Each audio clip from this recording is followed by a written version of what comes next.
Hi everyone. Okay, I'm such a hypocrite because, the title of this podcast episode is The Courage to be Disliked, which is a very famous book that I have not read. So, do with that information what you will. However, I've been thinking about this recently because I feel like low-key sometimes I can be a bit of an op, and that's fine. But the issue with that is that it makes me really sad. I get really, really upset when people don't like me. And I keep seeing all this stuff online about courage to be disliked, and I'm not going to read it because I'm not very good at reading books. I'm kind of touch or go. I go through phases with reading, and right now I'm not in my reading phase. So I feel like I want to talk about my version of The Courage to be Disliked with absolutely no prerequisites or understanding of the content of the book. I mean, I can kind of guess, it's having self-confidence and standing in your power, things like that. Fair enough. Okay, I get it. But in my experience with life on my very short 23 years of living, I feel like I've had quite a lot of arguments with people. I don't know, I'm very much I was going to say controversial figure. I'm not a controversial figure, but I'm not really one of those people that's afraid to say what I think. However, I am afraid to be disliked. I don't like being disliked, of course. That's very normal. And I feel like it's very a common thing, especially for girls my age or any age. I think men maybe don't care as much about being disliked as women. And I think I've recently kind of hit a bit of a turning point with that, in where I saw there's this girl I follow on TikTok, and she does these videos where she's sat in her car and she always has a really nice lip combo on, and she is just really pretty and has curly hair, and she's always just spitting facts basically. And she said once, you have to become comfortable with being the villain in someone else's story in order to heal from a lot of situations. And that really stuck with me, and I think that was maybe my first kind of segue into being okay, well, it's okay if they don't think that I'm right, or they don't, because I don't really believe in right and wrong, so I feel saying right is maybe not the right wording, but it's it's okay that they have their opinion and their perspective. And I was thinking about it in a sense of, this is kind of rogue, so just hold with me.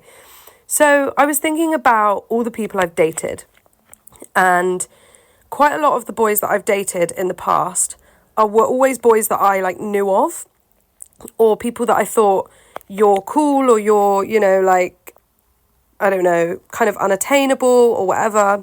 And then when I had a bit of a glow up, and then they show interest, and then we start dating, there's literally not a single boy that I've fancied or had a crush on at some point that I haven't then had later experiences with on a first person basis.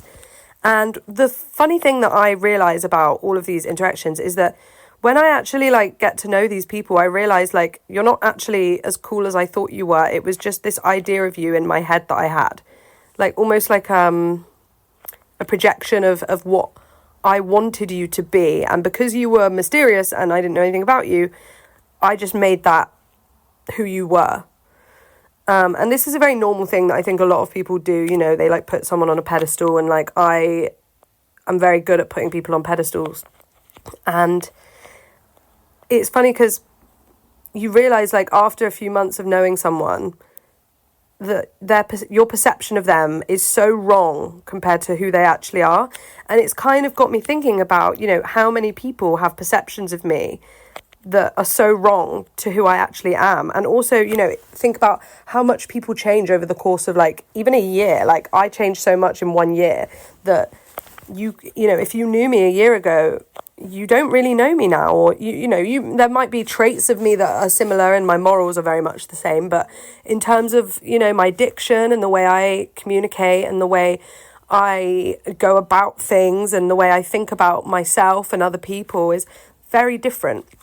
And it's funny, a lot of my friends that I've been friends with for a very long time have said to me, you're so different now to how you used to be. And I'm like, yeah, like, so are you. Like, that's the point. Like, we change and we grow. And I think when you have those like longer standing relationships, like I've probably got like four people in my life that I've known for a very long time.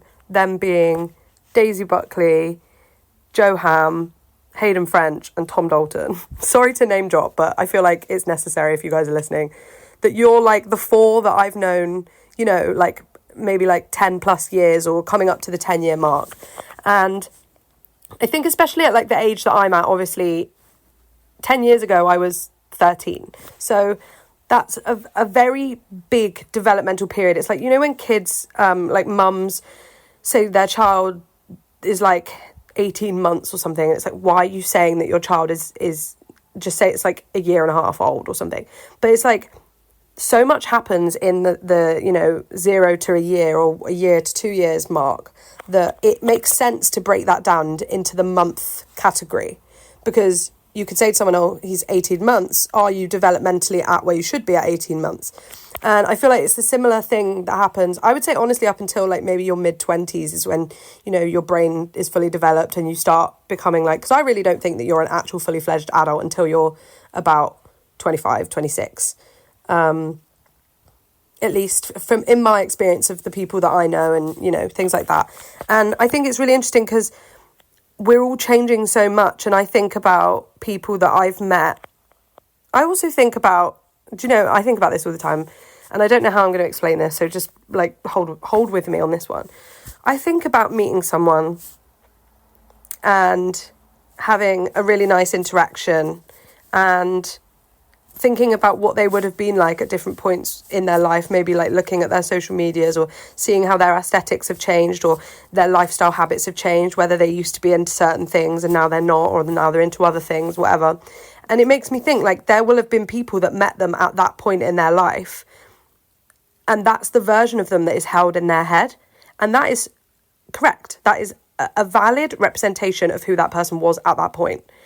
But it's kind of got me thinking like, all these versions that people have in their heads of me are correct. Fundamentally, you were that person at one point in your life. And if you say, for example, you've had an argument with someone, and I'm not here to talk about like right and wrong and like who did what, like that's not, it's not like that's not the concept that I'm trying to discuss. It's more about the fact of someone that had wronged me or I'd wronged them, whether or not I believe I wronged them, they believe that I wronged them. And that is correct for them. That is their version. And there is no saying that in 10 years down the line, we might meet again and, you know, be put as co-workers or, you know, family, friend relations or whatever. Like, you could meet someone that has a perception of you years down the line. And I think it's one of those things where you kind of have to be with someone for like an extended period of time, which is why I say like co-workers. Because I remember when I was 18, I was a carer for a bit and I worked with this guy and I had a very bad perception of this guy because I heard about some stuff that he did when we were younger, when we were like 15, 16, whatever. And I remember just being like, oh my God, like I'm working with this guy, oh my God. And I was like telling my friends, oh, like I didn't want to see him. We got put on a call together. Literally the most lovely guy ever. And it completely like reshaped my perspective of him. And it also made me think to myself, how many things am I wrong about? And I'm not saying that the things that I heard about this person didn't happen, but I'm also saying that information. So I actually did my dissertation on like communication and gossip. And it's really funny because information gets passed down and it's like when you choose to listen to someone and like take their word for something, it shapes your view. And this is very, very important culturally for staying alive. Like we used gossip as a way to live, you know, like your nan would say, don't touch that spider, it's poisonous. You don't actually know that. Like that could be a lie, but your best judgment is to believe that because it's a safety precaution. However, now that we don't live outside and, you know, we live in a different environment, basically it's like biologically, I'm going to explain this the way that I tried to explain it in my dissertation, but it's going to sound far less fancy me saying it into my phone. We biologically cannot keep up with, like, we cannot evolve in like evolutionary terms. We cannot evolve fast enough with how quick the world is changing. So we still have very strong biological impulses and urges, such as believing gossip, believing what you're told, because our brains and our central nervous systems believe that it will keep us safe. So if you hear something about someone and it makes them sound like a terrible person, you're not going to want anything to do with that person, because you're going to think, your brain is literally hardwired to think, okay, that person is bad. Put them in the bad box and then they can't hurt me. It's just compartmentalization. That's what we do as humans, and it's very normal and it's very common. However, it's very damaging in the society that we live in now, because we don't live in, hunter-gatherer times where that was necessary and beneficial to keep us alive. So now we just have these, mechanisms that were very useful at a point, but because, we haven't actually evolved beyond that point yet, they're still there and they're still happening, but it's happening in other ways, because our body still needs to play out this, human role that we're living while we're here and we're on this planet. So it's going to do it in the way that it knows how, which is like biological instincts. And quite a lot of the time that's going to be listening to people chat shit about things, because if it's not about spiders, it'll be about Becky from The Office. Do you know what I mean? That was kind of cringe, but I think you'll understand the point I'm trying to make. So all of this has got me thinking about times in which, like, people may have said something about me, or I've said something about someone, and it's like hurt my feelings that someone has an opinion of me, and they think that I'm like nasty, or they think that I'm a bitch, or they think that whatever they think that's like negative about me. And it's got me thinking, like, biologically, anyone that chooses to believe that is literally just trying to self-preserve, and that's so normal. And then if I meet that person, I have every available outcome, to have an interaction with them that changes their perception. And obviously that's not my goal. I don't set out to like meet all these people that hate me and be like, please change your opinion on me, like, I'm so nice. That's not the goal. The goal is just like, if you have an interaction with someone, because quite often, like, when people meet me, they say like, I thought you were a bitch. And I'm like, yeah, like, because I kind of look a bit like a bitch. Like, I'm aware of that. I'm not like privy to the fact that I look like a bit of a bitch, but I also think a lot of it is self-preservation, because I act very angry and mean towards like men, for example, because I don't know if you're going to rape me, basically. I don't know if you're going to drug me. I don't know. So for me, it's easier to just like be scary and mean and angry than be nice and then them get the wrong idea, Like, that's, again, another self-preservation tactic that a lot of girls use. It just ends up with us being called bitches. So there was another thing that I kind of wanted to talk about. There's kind of, I don't know how relevant it is, but I wanted to speak about it. And I was thinking about, so I watched Adolescence recently, and one of the things that I keep seeing online that a lot of people seem to be really liking, and I really liked as well, was how the girl, Katie, that dies, she isn't this perfect victim that everyone knew as this sweet, lovely, innocent girl. She was involved in scandal, and she was actively calling people out, and she was, happy to like push someone away to get, she was forthright, and she was called a bully for those things. And it's like, she was happy to be viewed in a way that was not nice. Like, she wasn't like viewed as like a nice girl, and even like looking at her friend, like, you see the video of her friend, not the video, but the episode where her friend Jade is being spoken to by the counsellor or police or whatever. Her friend's very angry, and rightly so. And I know there was a lot of discourse around like her being black and people thinking that they were making this like an angry black girl trope, and I'm not here to talk about that, although I think that's kind of redundant and like not really part of the story.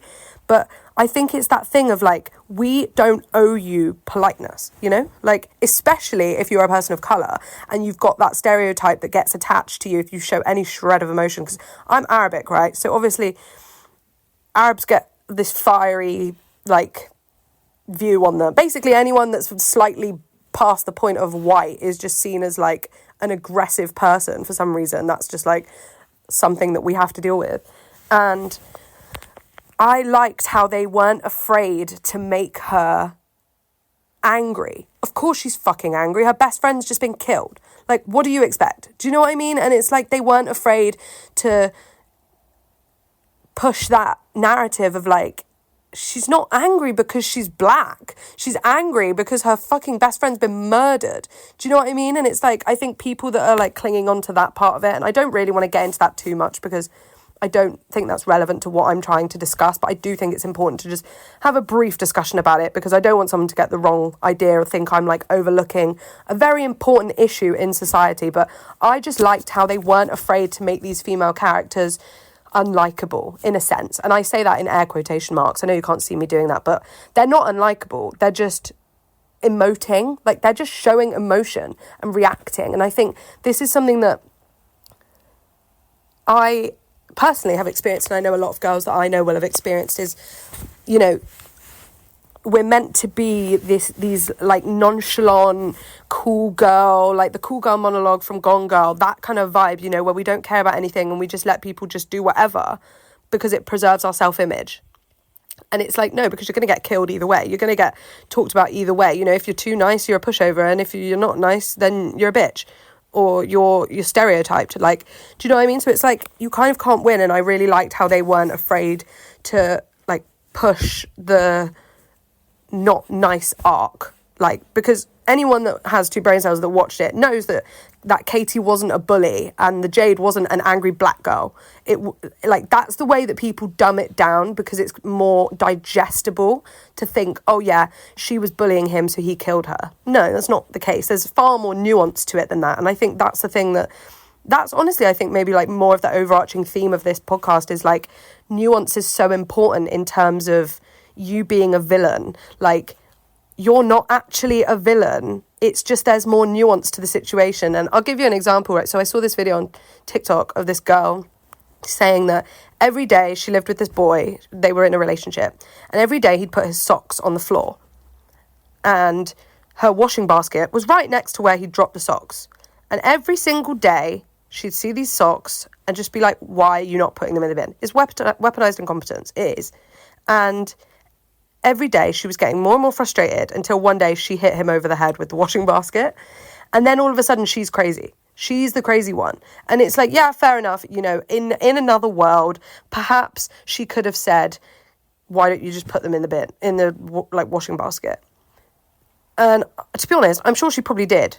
But this is the thing. It's like, the nuance is your weaponized incompetence is fine. But us reacting to that is not fine. And this is not a feminism debate. This is not me trying to... I know I'm like using female examples, but I think I just relate... Obviously, I relate more to the female experience. And it's just like, you're then crazy. You're called crazy for reacting when it's like, you wouldn't have done that if it wasn't for, you know, what you were doing all these times along. And like, I actually found out, right, this is kind of a hot take, and I don't know if it is relevant, but so I used to have a best friend. Well, we're still like very close. We just don't see each other really anymore. And his ex, they were together a long time, beautiful relationship. I was like, loved them dearly. They broke up. And at this point we were kind of drifting, so I didn't really see them that much and like, you know, whatever. So I didn't really know what was going on because I was back and forth from uni. And he was like, she's gone crazy. She's like doing all this crazy stuff. Like, she's gone nuts, basically. And I was like, oh my God, that sounds so out of character for her. Like, that's wild. Like, oh my God, like, what's happened here? And I didn't really think anything of it. It's not my relationship. I'm not like overly, you know, close with these people anymore. I don't see them that much anymore. So I didn't really think anything of it. And then I found out yesterday, right, on a run with my friend, that he'd actually cheated on her. So I was like, no wonder she was behaving in that way. She's hurt.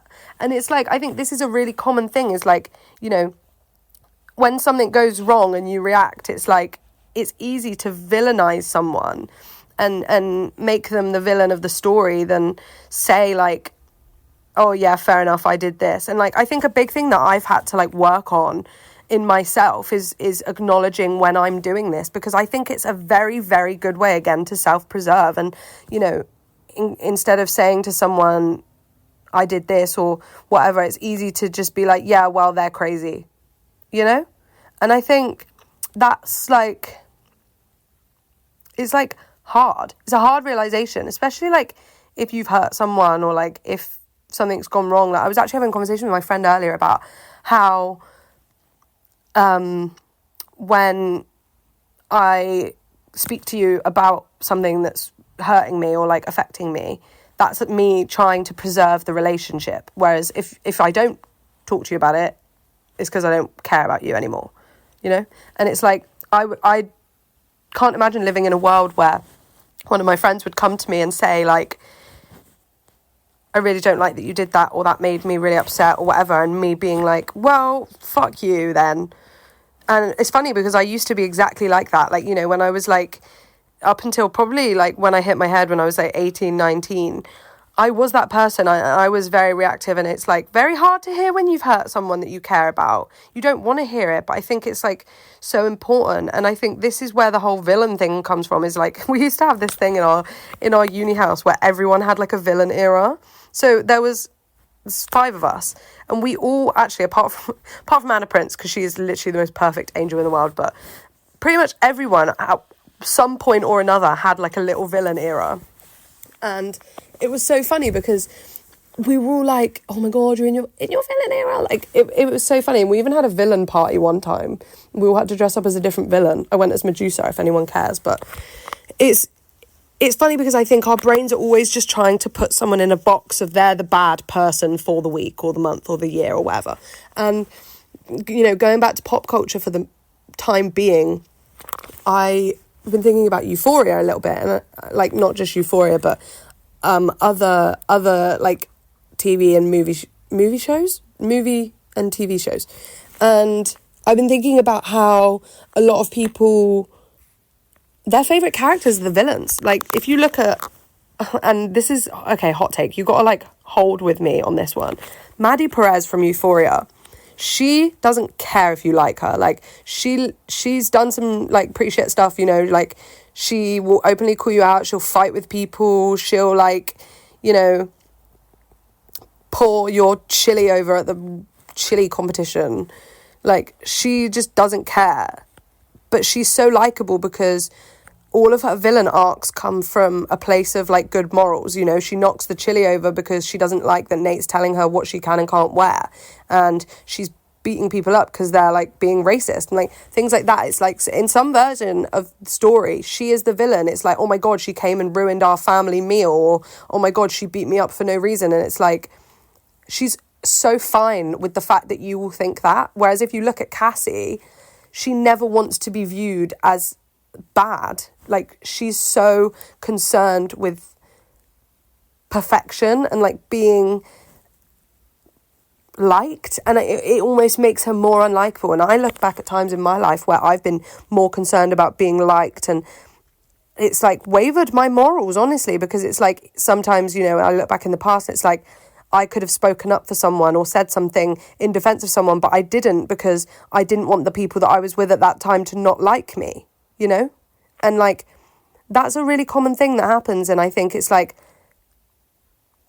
it's funny because it's like either way, you're doing yourself a disservice, you know? Like, if you're so conscious about being liked, it comes at the detriment of either your own peace or your peace with other people, because nothing is ever as easy as like everyone all gets on and everything's happy and perfect. Like, it's all just like, it's all very, I can imagine it as like a very messed up box of necklaces. That's like the world we live in. It's like some things, they're just not going to untangle, and it's like up to you to decide, you know, whether it's worth it. And I think the main maybe takeaway from this is that it's like you have to decide whether ethically you being a villain is worth it, if it means that you're like sticking to your morals, you know?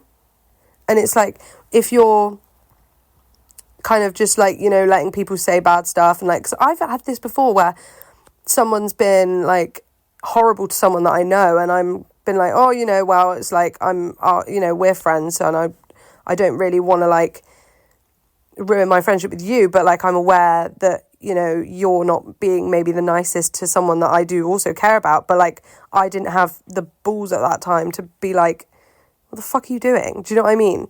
Because I then didn't want it to like fall on me. But then I'm telling you, like the second that person that they hate leaves, you become the next in the firing line. Like this is Taylor's oldest time, and it's actually really interesting. And I noticed that as soon as I started like calling people out and being more readily, you know, I don't know what the word would be, but like being more comfortable with confrontation maybe, and like being more comfortable with saying like, hey, I don't agree with that, or I don't think that's the nicest thing to do, or you've hurt me, or I think you could have handled that better, or whatever.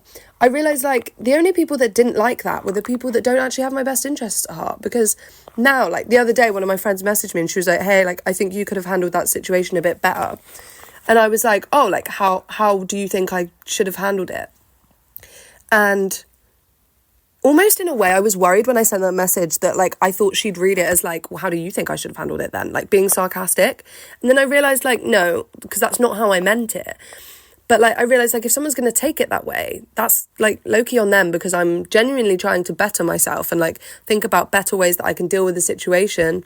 And if someone can't see that, there's nothing you can do about it. And like that's fine. It's just a really hard thing to do, to like come to the conclusion that some people just like aren't gonna be receptive. And I think a lot of people as well like also go out looking for an argument. Like they want the confrontation, but not in a way of like restorative confrontation. It's more like we're gonna have an argument. So it's like, you know, they will read things as you being snarky or being sly or whatever, when that's not your intention. And like, I think I've got to a good place now where like, I have people in my life that they know that my intentions are never bad, but like sometimes they could be improved upon, you know? And I love having people that will help me improve like my communication skills, I guess, or like just like my general behavior skills, because everyone has different life experience, and like someone might say something that's like, yeah, you think you probably should have done it this way, and it's like, oh shit, like I'd never even thought about it like that. But it's like you have to be willing to accept that as like a point, you know. My brain switched off, but thanks for listening, guys. I hope this wasn't too waffly. Love you.